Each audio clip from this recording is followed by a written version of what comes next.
Hey, it's Mark Weiss. Let's talk about ownership, as in, well, you think you own your medical group. You've got the share certificate to prove it, but how sure are you really that you actually own it? A couple days ago, I was reading an article in the Financial Times about British schools which had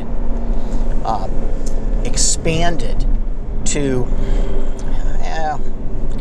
sell their influence maybe in China by aligning themselves with Chinese companies which would legally own the school campus in China and pay a royalty fee to the British school, which would then supply some professors and a lot of the technical know-how, how to teach the way they teach, materials, and so on. So it was a way to comply with Chinese government requirements for them to do business indirectly in China. They were apparently expanding the great market for Western education, especially education that was bilingual, Chinese and English language, in this case British English. But then China began to change its mind, pulling back on the number of students they were allowing to be registered in these schools, putting more pressure on the companies that run them not to quite play ball with the British universities.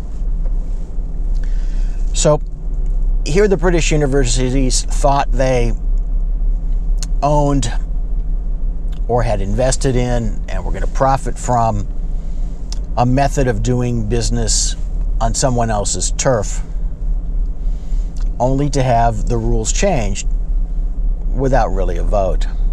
Now, how different is that from an anesthesia group or even a cardiac surgery group that has built its own institute, let's say, in a office building next to the campus of a hospital or on the campus of the hospital, an institute that's even financially supported in part by the hospital, a radiology group that has an exclusive contract at a hospital or even a system.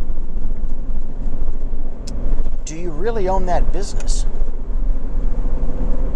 Or has your business become so focused on that one facility, on that one relationship, on that one, even a relationship with a system, with the 6 hospitals, with 10 hospitals, that were the hospital or the system to pull the plug, your business would be mooted. I think this issue is going to become stronger and more important as time passes. Certainly, protecting your ability to do business at a facility is important.